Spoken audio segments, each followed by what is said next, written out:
Today on VLAMP, we're showing you how to properly set up your sound mixer.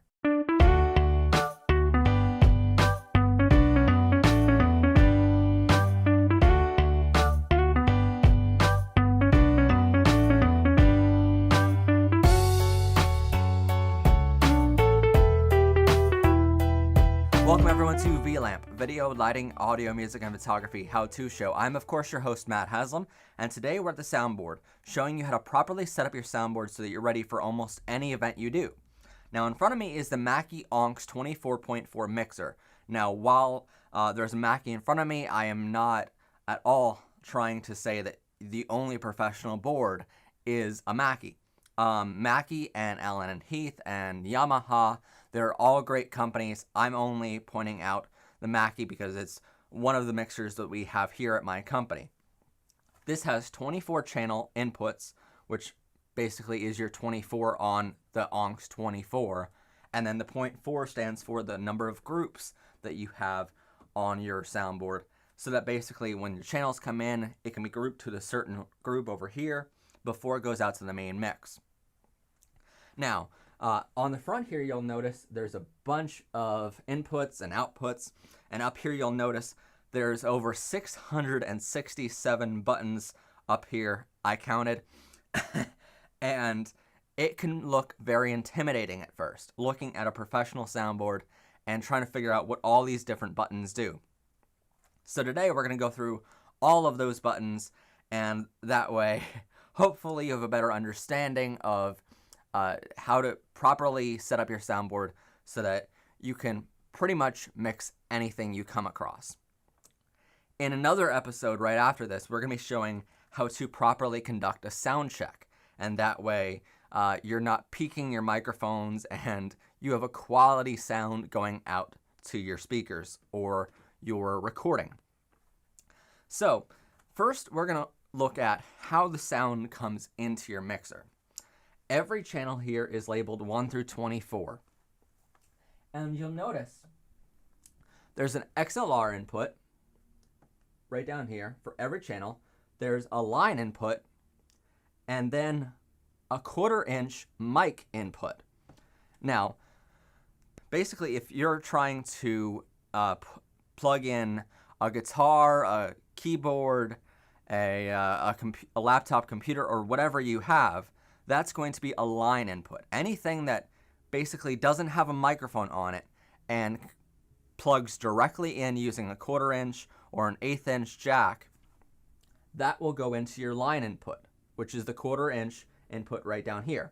Now it should be noted that if you have one of those items, you should be using a DI, which is a direct box, direct input box, which converts your line input into a microphone input before it comes into the mixer. And when you use a DI box, it will actually go into the XLR input down here instead. But if you don't have one of those, then you want to plug into the line input. If you have a microphone that doesn't have an XLR output on it, an XLR connectivity, then you want to use this top one, which is your microphone line, microphone 1/4 inch input.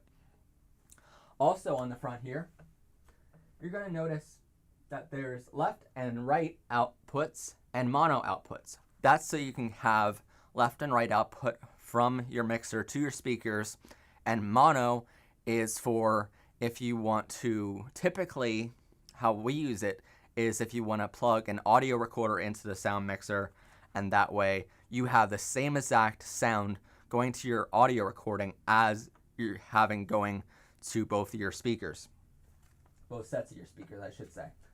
Then down here, you have your auxiliary inserts and outputs, which are all 1/4 inch. Now, the inserts are for sound coming in, and the outputs are for sound going out. In a minute, we'll explain these auxiliary channels right here on the sound mixer. But basically how these work is, let's say you have a microphone that you want some reverb or some echo on. So on that specific channel, you're going to turn up this volume a little bit and make sure your master is turned up, and that will send a signal out of that auxiliary channel 1 output on the front of your mixer, and that might go to some sort of effect processor you have in your rack alongside this mixer. And let's say you have an echo machine or a reverb machine. You want to plug the input of that reverb machine into the output of your auxiliary channel. And that way you're sending your signal from here to that echo machine, and then the output from that echo machine into the insert line on the same auxiliary channel. And that way you control how much of that sound is going towards the reverb machine and coming back from it, and that way you're deciding how much reverb you want on that channel. Now, let's say you want different speakers on stage and monitors to have different sounds, such as you want your lead singer to be able to hear himself more than hear the guitars. So you might plug your monitors for the lead singer into auxiliary channel 2 output, and of course you're going to need a power amp on those speakers, and you're going to need its own channel in the stage snake going towards the stage. But that way you can control how much of his or her own volume is going out towards those monitors in front of him or her, and how much volume every other instrument is going towards those monitors. Each auxiliary line could be its own monitors on stage, and that way you have up to 6 people, or on larger boards even more channels, auxiliary channels, so you can have everyone on stage hear a very different thing, including in-ear monitors would work the same way, only without power amps and stuff. And that way everyone can hear what they want to hear on stage, so that they can have a reference. A lot of musicians want to hear themselves more than hear others, and that way they can make sure they're playing correctly, or they want to hear the drums more than they hear the singer. That way they can ensure they're playing to the beat of the song, and so on. And so those are what auxiliary channels are for typically, but we also use auxiliary channels if we want to record a microphone without it going out to the live sound speakers. We'll actually plug our audio recorder into the output of an auxiliary channel and turn up the volume of that auxiliary channel for that one microphone or something, and that way we're able to record that microphone without the live audience hearing that microphone. Now, the other thing we should cover on here is the Talkback, which is an XLR input right here on the mixer that allows you to plug in a microphone right here at the mixer and talk back to your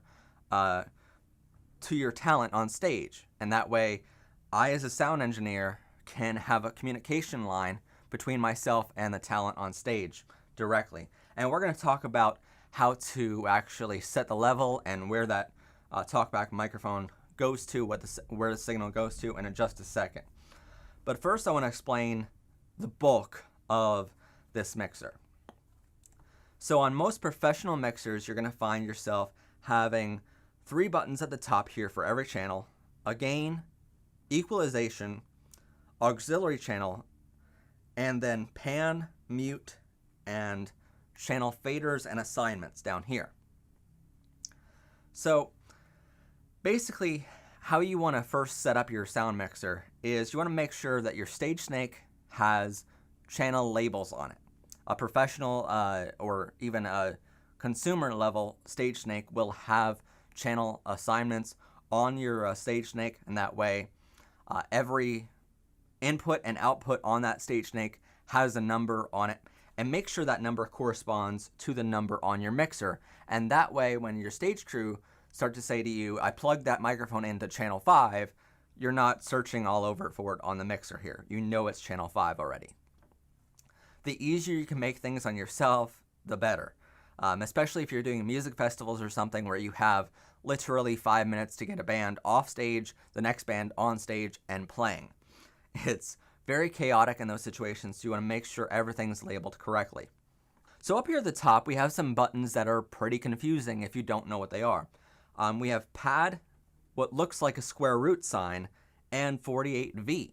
So what do they all mean? Well, pad basically means if you have a microphone that's really loud, that you need to turn the gain incredibly down in order to have it at a proper sound level, you can hit the pad button, and basically it means that microphone is way too powerful for its own good, and you need to turn it down as compared to all your other microphones on this mixer. So you hit that if you're noticing that microphone is peaking without even the volume being turned up at all. The little square root sign is a low pass sign. What basically means is it's going to turn the bass frequencies down in that channel before it goes on and through your mixer, and it's going to leave the middle and the high range of the equalization there for you to mix later. And that's only if you have something like maybe a bass drum or something where you don't want as much bass as what's coming in, but it's very rare that you actually use the pad or the little square root sign at all. The typical one you're going to use is 48V. And there's a little light above the 48V sign. On other mixers, the light is built into that button, and that way you know it's on. On some smaller consumer level mixers, you're going to have one button off to the side here that is labeled 48V or phantom power. And what that means is basically it's going to send phantom power to all of your channels. Now, what's dangerous about that is if you have microphones in your mixer that require phantom power, that's great. But if you have other microphones plugged into your sound mixer that don't need phantom power, then you have a problem, because now you're sending phantom power to all of your channels. And it will actually end up damaging those microphones that don't require phantom power if you send phantom power to it. And that's what a professional grade sound mixer will be able to distinguish. Each individual channel should have its own phantom power control. So you're sending phantom power only to that channel, only to that microphone. And that way you're not damaging other microphones that may not require phantom power. And if you're wondering if your microphone requires phantom power or not, check on the manufacturer guide, the manual for it, and see if it requires phantom power. If it says requires 24V or 48V or phantom power, then it requires phantom power. And you'll want to turn that button on. Usually when the light is off, the phantom power is not being sent to that channel. When the light is on, it will be sending power to that channel. Below that, you're going to see your gain, which is basically how much power you want that microphone to have. A lot of people confuse gain with volume. Now, what I should note here is that your gain sets the level of power you want that microphone to have. And then down here at your faders, this is the fine-tune adjustment of how much volume you want that channel to have as compared to all of your other channels. These down here, these faders, are not meant to be a gain control or a power control of how much power you want your microphone to have. That is supposed to be done up here. So basically up here you're controlling how much power is coming in from your microphones to this mixer. Then we have equalization, which up here the top two are highs, middle two are mids, and lower two are low range equalization.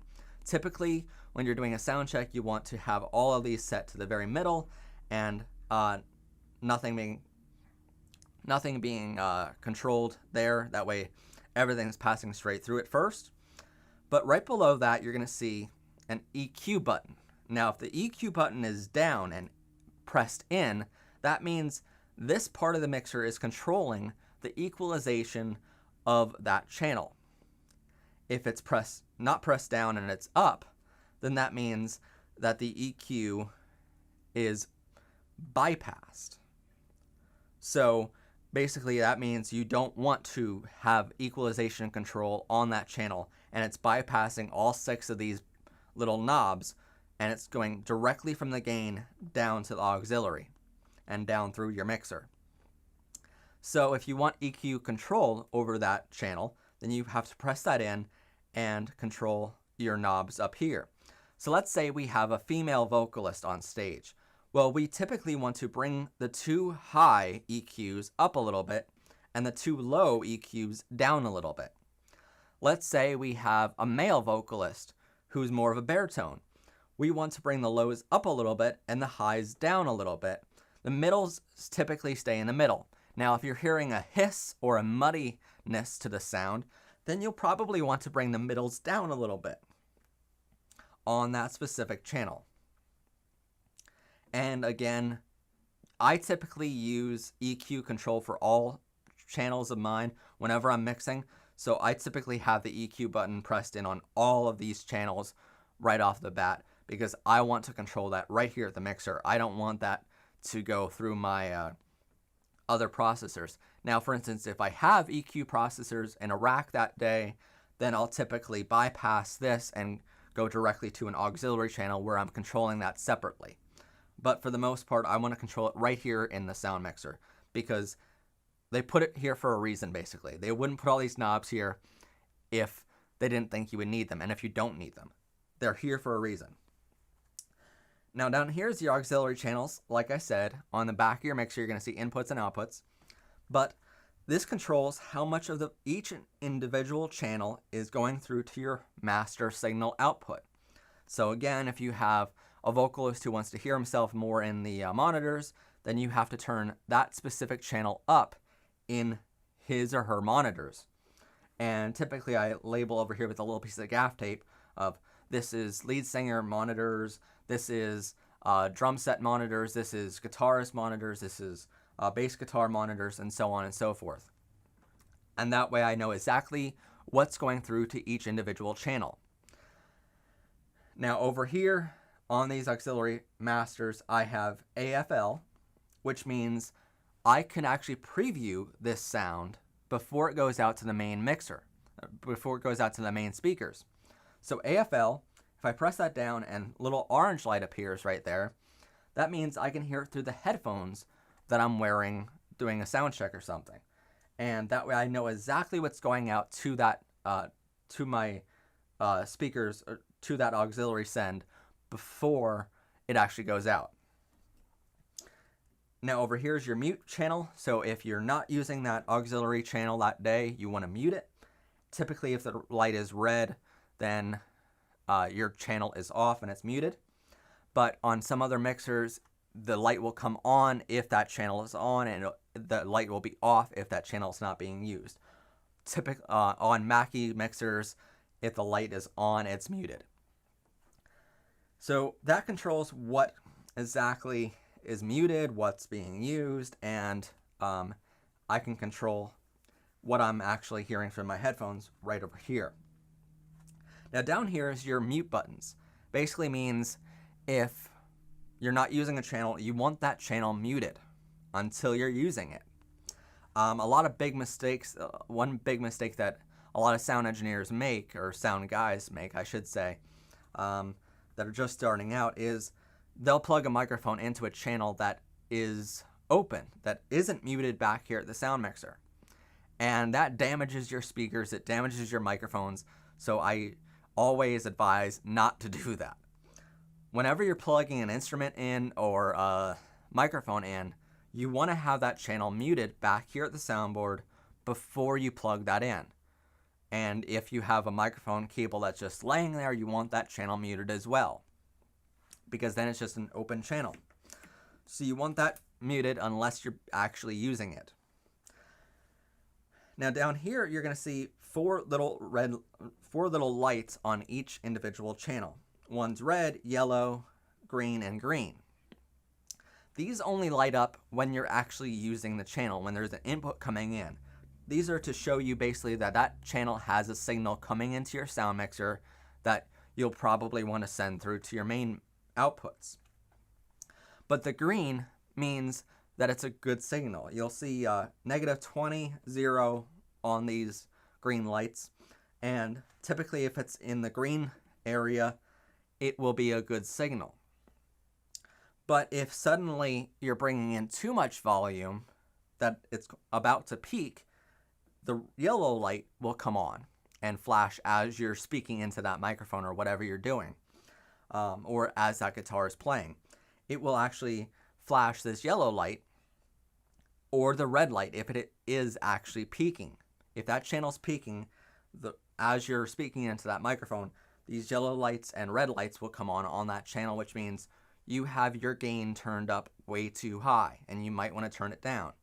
If your red light is constantly on, then you'll probably want to hit the pad button up here, which means you're bringing down that overall signal coming in by 20 decibels, and that way it helps your microphone come into the mixer a little bit better.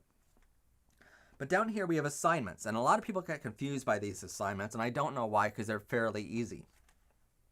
So right here we have assignments 1 and 2, 3 and 4, and then main mix. And what that means is, if I want to send a signal, instead of sending it to my main mix directly, I want to send it to groups 1 or 2 over here, then I'm going to basically send it to assignment 1 and 2, which means this channel will actually end up, if it's pressed in, it will go to these 2 groups over here.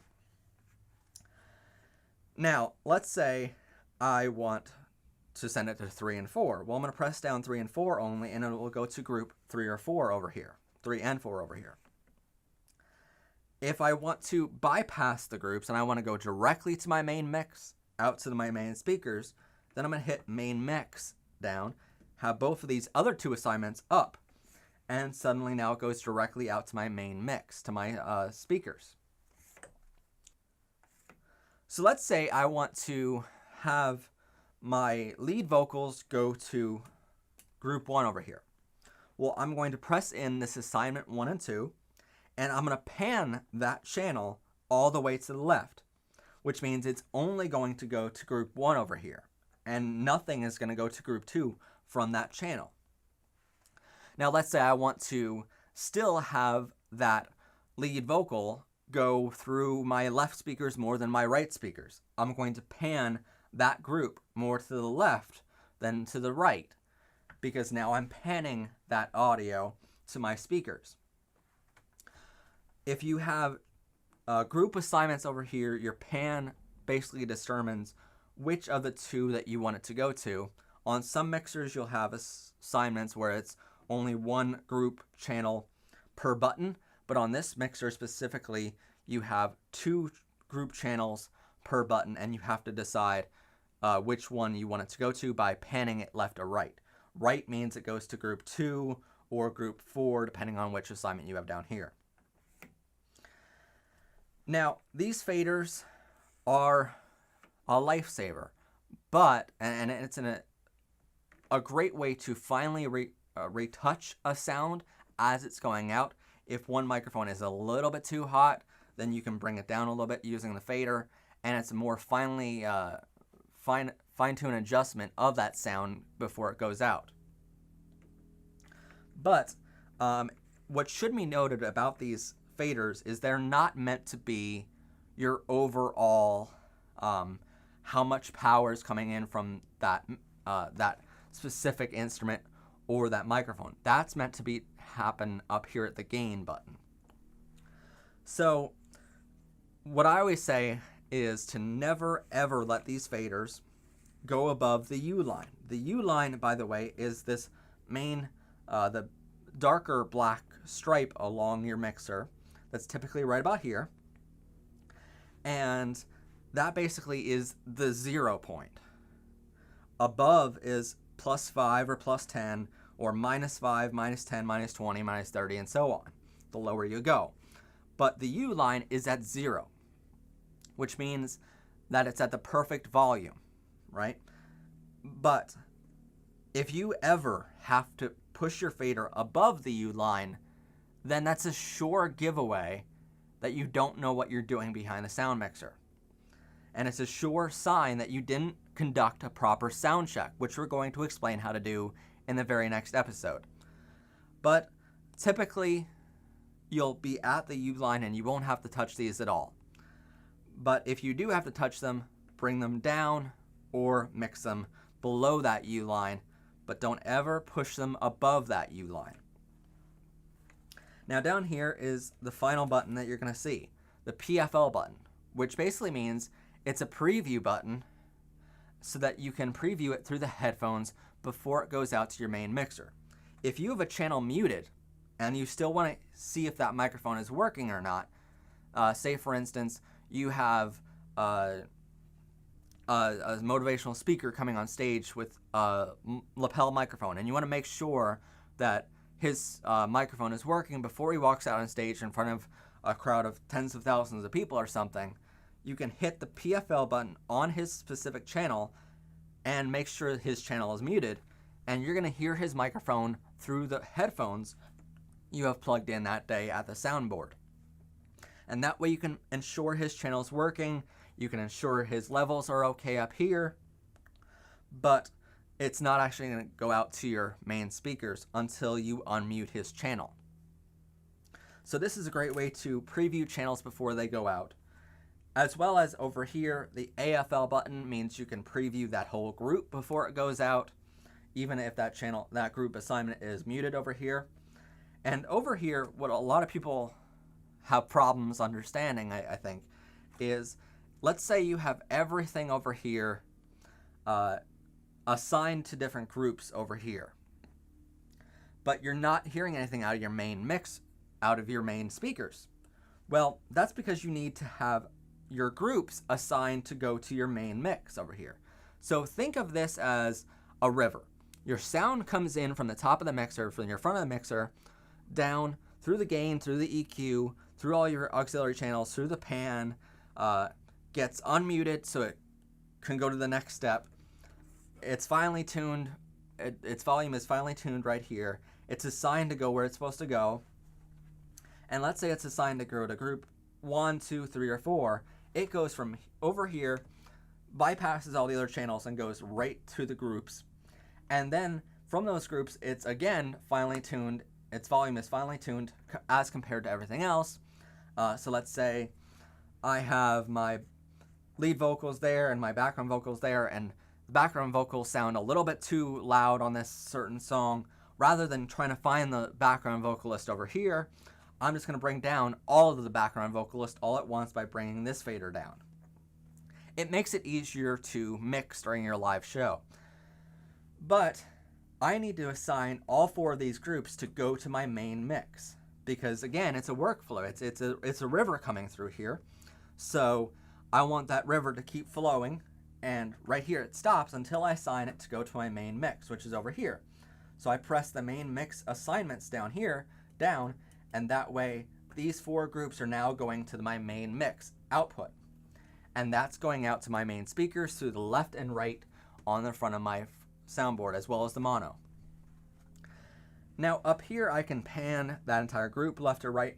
If I want to have, let's say, a guitarist is more on the left side of the stage and a bass guitar is on the right side of the stage, I can actually pan their volume more to the left speakers or more to the right speakers to make it sound more realistic of that's where that sound is coming from. Up here, I typically don't ever touch these buttons at all. I don't worry about them. And the CD and tape input, which is basically your RCA inputs on the front of your mixer, you can assign that to go to your monitors, your headphones, or you can press this button in to have it go to your main mix directly. But if I have a CD or tape player, I typically plug it into channels 23 and 24 through a line input, and I don't have to worry about that. And that way I'm mixing it just as if it's another input or another microphone or a direct line coming in.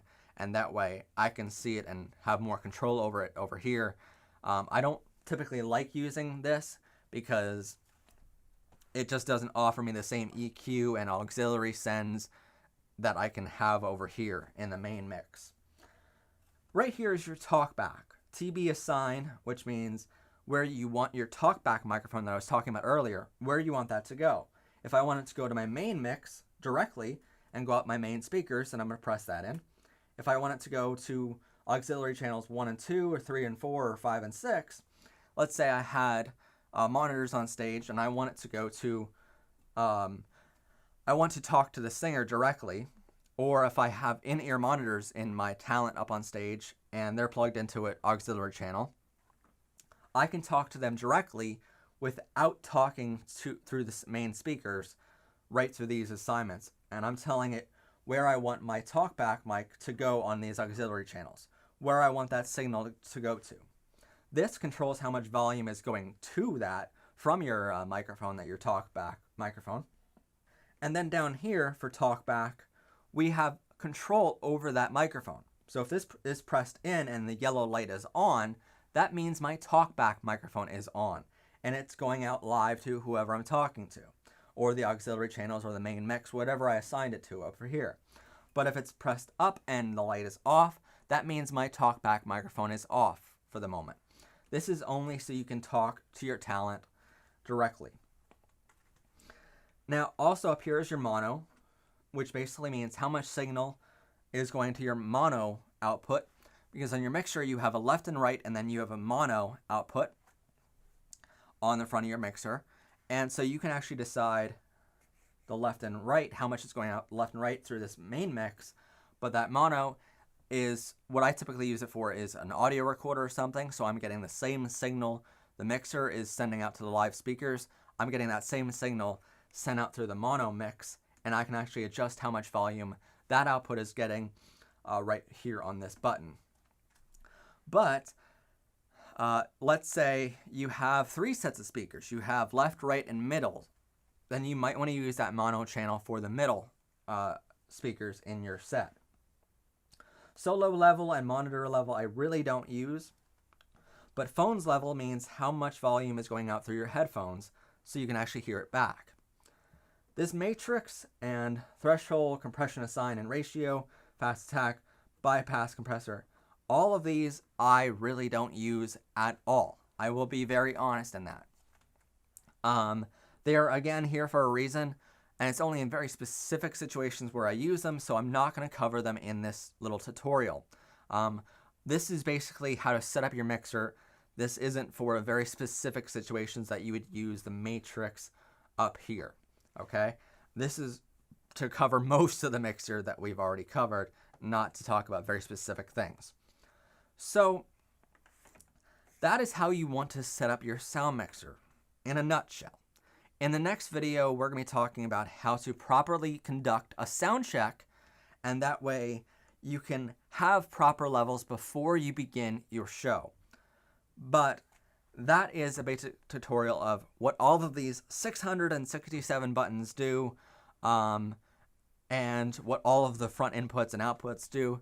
This is to cover all of that in case you don't know, because a lot of people look at this and they get very intimidated by it, or they're new and they just start pressing buttons and turning knobs, not really knowing what they're doing. And I hope this video helps in you understanding what all these buttons do, so you can make better judgment calls during your live events or recordings.